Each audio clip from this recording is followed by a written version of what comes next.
কি গরুটা কি বেশ হয়েছে? না কিনতাম না।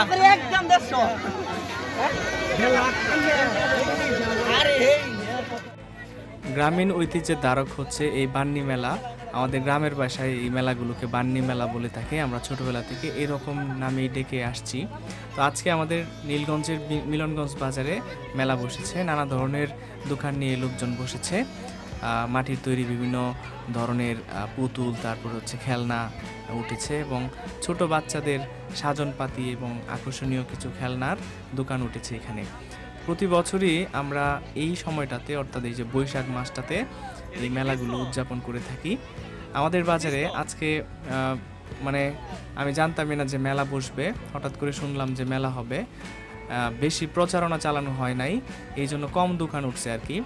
তো আপনারা দেখতে পাচ্ছেন বাচ্চাদেরকে ঘিরেই আসলে এই মেলাটা মানে বসে বলে আমার মনে হয় আর কি।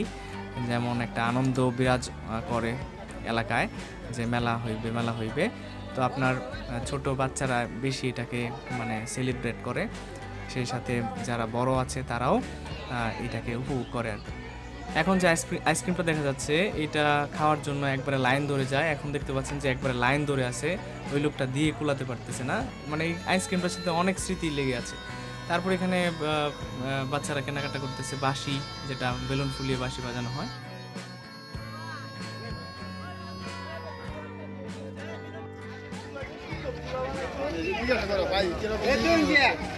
বেচা কিনি কি হয় কাকা? বেচা কেনা মোটামুটি বালা। আগের মতো কি জমছে আপনার মতে? আগের মতো জমছে না, ঠিক না? এখন কি করলে আগের মতো জমবো?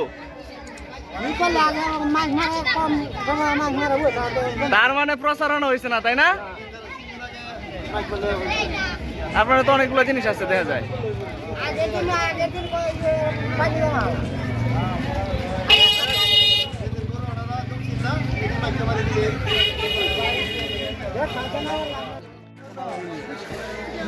ভাই বেলুনের দাম হয়ে আছে ভাই 20 টাকা। আগে ছোটবেলা আমরা ফুটকা কিনতাম ভাই 10 টাকা দিয়ে। আচ্ছা আচ্ছা, 10 টাকা দিয়ে মানুষই নাই মেলাত ভাই। আচ্ছা, মেলা মানুষ না তার কারণ কি? কারণ হচ্ছে ফুলা মানে টিকটক দেখে। আচ্ছা, আর কি করে? আর সময় নাই, মোবাইল নিয়ে ব্যস্ত। আমরা এই মিলনগঞ্জ বাজার আগে ছোটবেলা জায়গা দিয়ে যেতাম না। হ্যাঁ, আর মানুষই নাই, এই যে আমরা দেখাইতাছি, ওকে ভিডিওটা করে দেখাইতাছি, আমরা দেখতে বড় লাগছি ভাই। আচ্ছা, এখন কি করলে মেলাগুলো আগের মতো জমজমাট হবে আপনি কি মনে করেন? জমজমাট হবে, আগের মেলাগুলো নাই, এসবের প্রতি নিশা নাই মানুষের। আচ্ছা, ঠিক আছে, এখন মনে করেন সবাই কাজের দিকে ব্যস্ত, আর প্রচারণা তো হয় না, এটা দেখছি। ঠিক আছে, এক দুই একটু ডুল মারে ছুঁয়ে দেয়। হ্যাঁ, প্রচারণা করতে হলে কি করতে হবে? আমাদের প্রচারণা করতে হলে আগে মানুষকে জানতে হবে, জানাতে হবে। আচ্ছা, 1 ঘন্টা 2 ঘন্টা মাইক মাসে কিছু কিছু এলাকা জানে, কিছু কিছু এলাকা জানেই না। যারা বেচে এরা জানেই না ঠিক মতো, যার কারণে দোকান পাটও কম। আচ্ছা, যার কারণে মানুষও শুনছে না, যার কারণে মেলাও হয় না। আচ্ছা আচ্ছা, ঠিক আছে ঠিক আছে। তাইলে আমরা আপনার এত মূল্যবান সময় আমাদেরকে দেওয়ার জন্য অসংখ্য ধন্যবাদ। তো আজকে এই পর্যন্তই নাকি? ধন্যবাদ। আপনারা এখন আচারের দোকান দেখতে পাচ্ছেন। এখানে প্রায় কয়েক ধরনের আচার রয়েছে, কয়েক আইটেমের। আমি 2-3টা খেয়ে দেখেছি, ভালোই মনে হয়েছে। এখন আপনারা দেখতে পাচ্ছেন এখানে যা যা কিনছে লোকজন, সব কিছু কিন্তু বাচ্চাদের জন্য। আসলে মেলাটাই বাচ্চাদেরকে ঘিরে।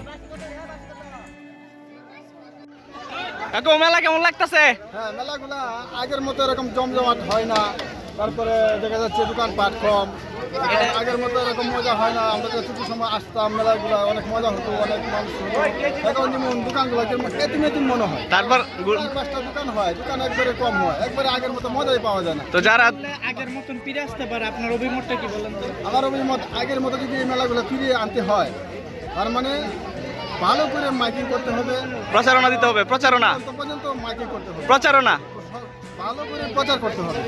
ধন্যবাদ আপনাকে, আপনি সুন্দর মতামত দেওয়ার জন্য। গুড্ডি উড়ানি আর আমাদের ছেলে মানে যে ছেলেগুলোরা ভিডিও রাখতো, ছেলেগুলো আজকাল মোবাইল নিয়ে ব্যস্ত। রাইট মোবাইল নিয়ে থাকে ওরা, মানে আগে যে গ্রামীণ ঐতিহ্যে যে গুড্ডি উড়ানি, এগুলা এগুলা দিকে তাদের জ্ঞান খেলা একবারে নাই। তারা মোবাইল নিয়ে ব্যস্ত থাকে। এখন তাই কি এখন সবার কি করা উচিত? সবার করা উচিত যে সচেতন হওয়া উচিত আমরা নাকি? আগের দিনের মতো আগের মানে যে কালচারের মতো যদি ফিরিয়ে আনতে হয়, মোবাইল বাদ দিতে হবে, এই বিষয়গুলা সবার উচিত যে সবার কানে কানে মানে তুলে ধরা। মোবাইল ইউজিংটা বাদ দিতে হবে। হ্যাঁ, ধন্যবাদ আপনাকে। এগুলো হচ্ছে বড়া, সিঙ্গারা, পুরি, নানান ধরনের ভাজা পোড়া এখানে ভাজা হচ্ছে, যেটা খাইতে অনেক সুস্বাদু বাট পেটের জন্য খুবই খারাপ। তারপরে এখানে আরও খেলনা আমরা দেখতে পাচ্ছি। তারপর হচ্ছে বেলুনের দাম হিউজ পরিমাণে, যেগুলো আমরা ছোটোবেলা 2 টাকা 3 টাকা দিয়ে কিনতাম, তারপর পর্যায়ক্রমে 5 টাকা 10 টাকা, এখন 15-20 করেও বিক্রি হচ্ছে এগুলো। এগুলো হচ্ছে মাটির তৈরি ব্যাংক, যেখানে আমরা ছোটবেলা টাকা জমাইতাম। তো মেলায় গিয়ে অনেক স্মৃতি মনে পড়লো আর কি, অনেক মানে অন্যরকম একটা ফিলিংস পেয়েছি এখানে।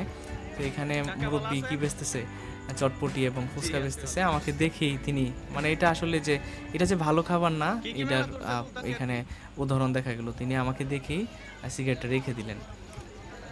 তারপর এই মুরব্বি প্রায় সময় আমাদের বাজারে পপকর্ন বিক্রি করে আর কি, ভুট্টা ভাজে, তো এটা ভালোই লাগে খাইতে।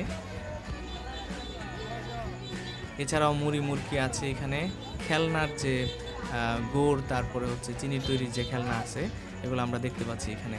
ছোটোবেলায় এগুলো খাওয়ার আগে আমরা খেলতাম, তারপর খেয়ে ফেলতাম। হাতি থাকতো, ঘোড়া থাকতো, তারপরে যে দাবার যে গুটিগুলো থাকতো, শূন্য, এরকম সব কিছু থাকতো। এখানে জিলাপি ভাজা হচ্ছে, তো গরম গরম জিলাপির ফ্লেভার, তারপরে এটার স্বাদটাই অন্যরকম থাকে। মেলাতে যে জিলাপি খায় না এরকম মানুষ খুব কমই পাওয়া যাবে, যদিও এগুলো স্বাস্থ্যকর নয়। তো মেলাতে যে আমার খুব ভালো লেগেছে, মেলাটা আরও বড় পরিসরে হতে পারতো। খুব কম সময়ে নাকি এটাকে প্রচার করা হয়েছে এবং কম সংখ্যক দোকানপাট এখানে উঠছে। তো যদি এটাকে ল্যান্দি প্রসেস করে প্রচারণা করানো হতো, তাহলে অনেক দূর থেকে আরও দোকানপাট উঠতো, একটা বড় ধরনের মেলা আমরা উপভোগ করতে পারতাম, যেগুলো আমরা ছোটোবেলা দেখতাম। অনেক বড় মেলা হইতো, মানে বাজার সবটা ভরে যেত মেলার দোকান দিয়ে। তো এই পর্যন্তই আপনাদেরকে দেখানোর চেষ্টা করেছি। আমরা আরেকটা আচারের দোকান দেখতে পাচ্ছি, তারপর আরও কিছু মুড়কি দেখতে পাচ্ছি। ঠিক আছে, ধন্যবাদ এতক্ষণ সাথে থাকার জন্য।